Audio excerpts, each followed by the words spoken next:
mission, il ne s'agit pas de licenciement, il ne s'agit pas de la fermeture de la mission et il ne s'agit pas de personnels nationaux. Alors, je vous explique. Effectivement, il y a des manifestations de certains personnels de la MONUSCO depuis plusieurs jours, ici à Kinshasa et dans le reste de la RDC. Et ces manifestations interviennent au moment où la proposition du budget 2019-2020 de la MONUSCO a été transmise par le secrétaire général aux organes législatifs et au moment où ce budget est en discussion à New York. La proposition qui est actuellement revue et discutée à New York intègre l'effort de réduction budgétaire qui est demandé à toutes les opérations de maintien de la paix dans le monde.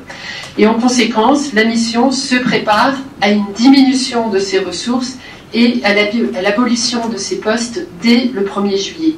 Parce que, information aussi importante pour savoir pourquoi ça arrive maintenant, les années financières, budgétaires des opérations de maintien de la paix vont des 1er juillet au 30 juin de chaque année. Donc, une proposition qui est actuellement en discussion, une proposition qui intègre l'effort de réduction budgétaire demandé à toutes les opérations de maintien de la paix depuis 2013. C'est fait depuis 2013 que les budgets sont en baisse. Et donc, on se prépare car il est crucial que les personnels nationaux et internationaux qui seront affectés par les coupures de postes soient informés le plus rapidement possible. Donc, il est important aussi pour moi de clarifier, il ne s'agit pas uniquement des personnels nationaux qui sont affectés, mais aussi les personnels internationaux et l'ensemble des catégories de postes de la MONUSCO, que ce soit ici à Kinshasa ou sur le terrain. Première chose. Et la seconde, c'est qu'on ne renvoie personne. Il ne s'agit pas de licenciement, il s'agit de postes qui sont coupés, car nous n'aurons plus, à partir du 1er juillet, l'argent disponible pour payer les salaires au niveau actuel.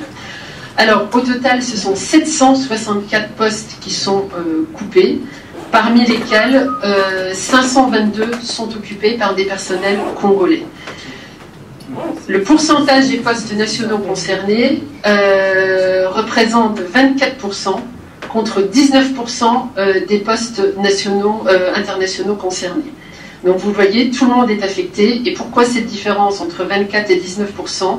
Cette différence est liée au fait que nous fermons aussi progressivement des structures sur le terrain. Nous avons fermé 3 antennes, un site, 2 sous-bureaux et 2 bureaux, dans laquelle travaillaient en majorité des personnels nationaux qui étaient affectés au soutien au processus électoral. Et comme on vous l'a expliqué, le soutien au processus électoral ne fait plus partie non plus de la résolution. Alors, est-ce que cela signifie que la mission est en train de partir? Pas du tout. Ce processus, on doit complètement le déconnecter du retrait progressif de la mission. On vous l'a expliqué lors de la conférence de presse, Madame Zerogui vous l'a expliqué. La résolution 2463 demande au secrétaire général d'organiser une revue stratégique indépendante de la mission, dont les résultats, les recommandations devront être communiquées d'ici le 20 octobre de cette année pour pouvoir nourrir la prochaine résolution de la MONUSCO qui définira le mandat de la MONUSCO et laquelle sera adoptée le 20 décembre. Et dans cette revue stratégique indépendante a pour objectif de faire une analyse de la situation ici en RDC, de voir quels sont les domaines prioritaires dans lesquels la mission devrait travailler, en s'alignant bien évidemment sur les priorités des autorités congolaises. Donc ça, c'est un processus qui aura lieu après. Aujourd'hui, ce que la MONUSCO vit actuellement est uniquement lié à des contraintes budgétaires et uniquement lié au fait que les allocations versées par les États membres pour le fonctionnement global de l'ONU sont en baisse depuis plusieurs années, je l'ai dit, depuis 2013. MONUSCO, et sur ces 3252, 62% sont des staffs nationaux, c'est-à-dire qu'on a 2155 staffs nationaux. À ce jour, on a 66% des staffs de la MONUSCO qui sont des staffs nationaux. Donc, et je l'ai dit, au niveau des coupures, on a la disparité, c'est 24 contre 19. Et j'ai expliqué pourquoi un chiffre un peu plus élevé pour les staffs nationaux, c'est parce que ces staffs nationaux sont actuellement, les postes occupés par des staffs nationaux se trouvent dans des antennes, des bureaux de la MONUSCO qui sont en train de fermer et dans lesquels il y avait essentiellement des staffs nationaux.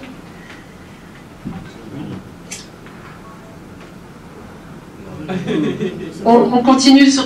je veux vraiment épuiser les questions sur ce sujet et après on passe à... C'est toujours sur le même sujet.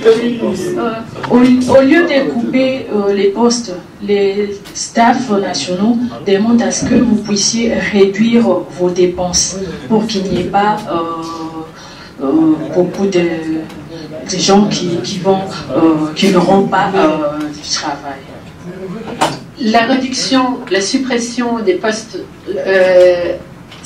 est une conséquence de la réduction de nos dépenses.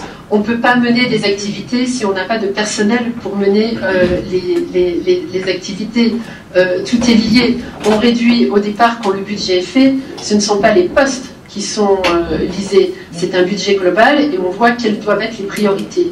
Voilà l'enveloppe budgétaire que nous avons, voilà notre mandat, et avec cette enveloppe budgétaire, qu'est-ce qu'on peut faire? Donc on va mettre l'accent sur A, B, C, D, et pour mettre l'accent sur A, B, C, D, on a besoin de X, Y, Z personnel. Et puis il y a d'autres activités qu'on ne pourra plus faire parce que, une fois encore, notre budget est en baisse. Donc, réduire d'activités et réduire les personnels, ça revient exactement au même. On ne peut pas mener d'activité sans personnel. Oui, l'AFP...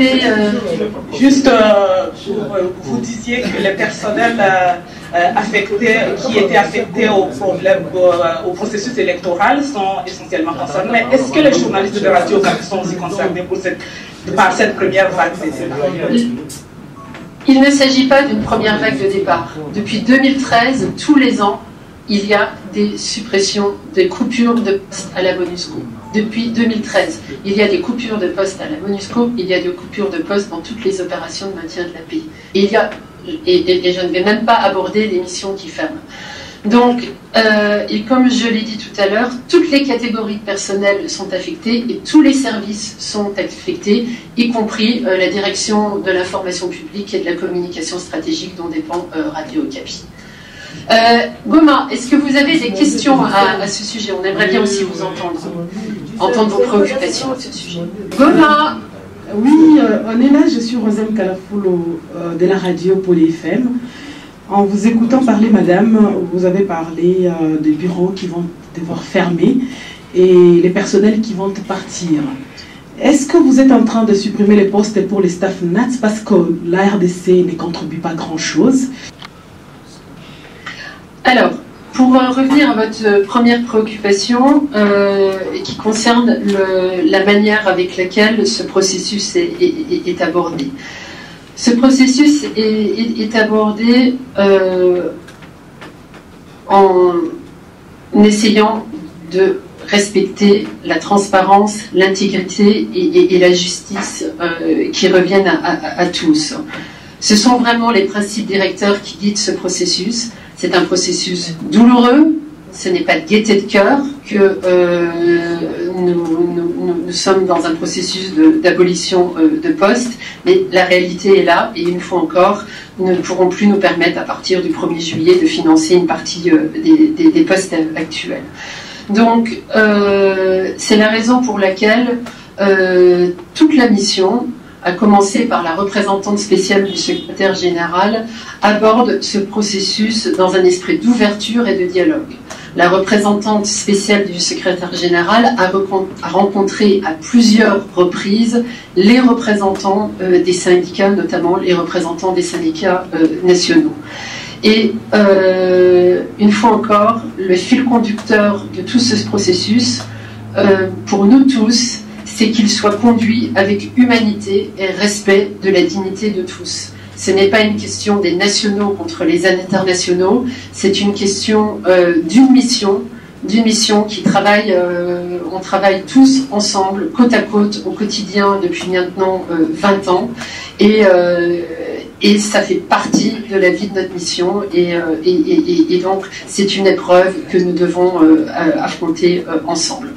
On garde votre seconde question, mais une fois encore, je voudrais puiser cette question des suppressions de postes et des questions budgétaires. Est-ce que vous en avez encore ici à Kinshasa?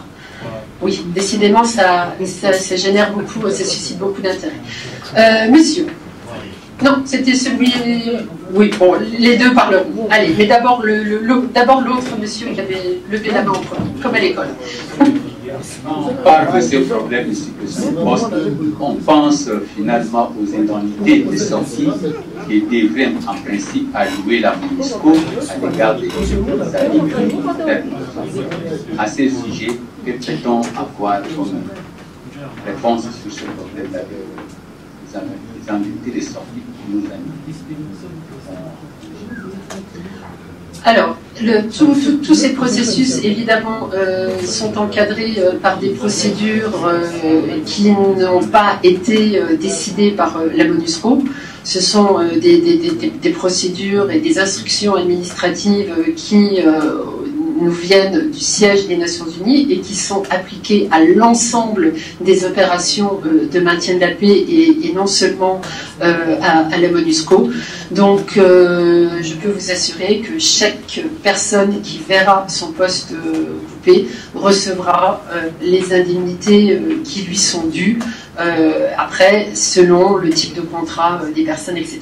Mais en tout cas, tout est codifié, j'ai envie de dire, dans des instructions administratives qui nous sont transmises par le siège des Nations Unies. Rien n'est décidé au niveau de la MONUSCO à ce sujet.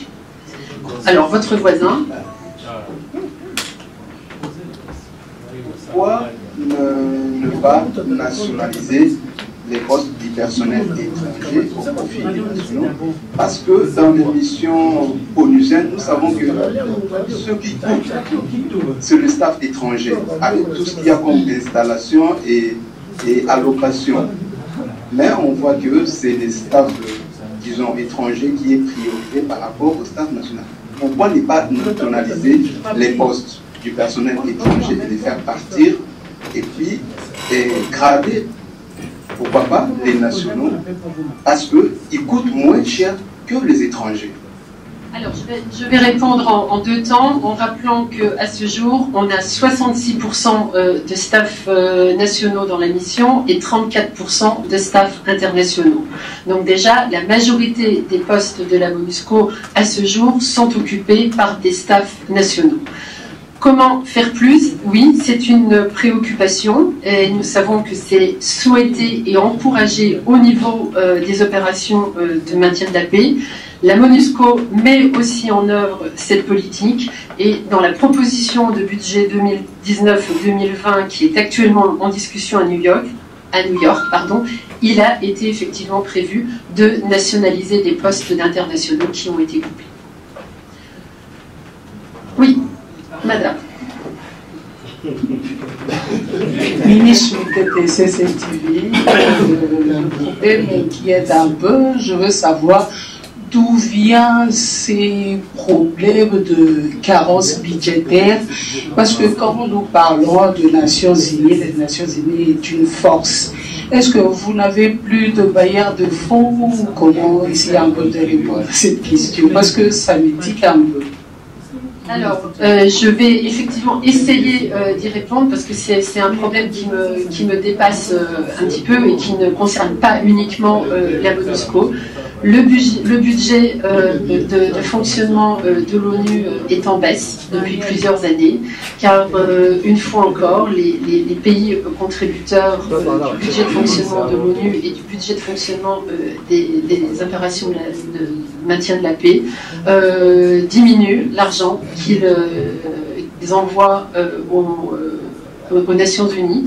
Ce sont des grands pays, de plus petits pays. Ça correspond aussi souvent à des politiques intérieures, à des pressions des contribuables dans leur pays, qui veulent savoir où passe l'argent de leurs impôts, parce qu'en fait c'est ça, c'est l'impôt qu'une personne va payer en France, en Pologne ou au Ghana. Une partie de cet argent sera utilisée pour contribuer au budget de fonctionnement des Nations Unies. Et dans le contexte mondial, il y a une manière différente de prioriser la manière avec laquelle on veut dépenser son argent. Et puis après, je ne vais pas m'engager là-dedans, mais aussi une manière avec laquelle on envisage la diplomatie au niveau international. Alors, une dernière question là-dessus, ici et à Goma, parce qu'il faudrait quand même qu'on puisse parler d'autre chose. On change. Alors, Goma, est-ce qu'on a épuisé sur ce sujet ou est-ce qu'il y a une dernière question sur ce sujet? Voilà, c'est Patrick Félix Abel. On est d'abord déçu parce que vous partagez inévitablement la parole. La question sur la MONUSCO. Vous avez évoqué qu'il y aura une revue stratégique. C'est au mois d'octobre. Est-ce que Madame Leïla Zeroui n'est pas allée vite en besogne en faisant cette annonce qui a créé des tensions ou ces vagues de contestation au sein des agents de la MONUSCO? Alors, je pense qu'il faut, avec tout le respect que j'ai pour ma patronne, il faut retirer Madame Zerougui de ce processus. Madame Zerougui est la représentante spéciale du secrétaire général en République démocratique du Congo. Ce n'est pas elle qui est arrivée un matin et qui a dit voici le budget et voici ce qu'on va faire. Non, c'est un processus collectif. Nous sommes un secrétariat, nous travaillons selon des orientations qui nous sont données. Et une fois encore, la proposition de budget qui se trouve sur la table de la 5e commission de l'Assemblée générale a été présentée par le secrétaire général et le budget a été préparé ici à la mission, mais avec les orientations qui ont été données. Donc non, c'est tout à fait inexact de dire que la représentante spéciale a pris seule des décisions. Le cycle budgétaire d'une mission est différent du processus d'adoption d'une résolution du Conseil de sécurité.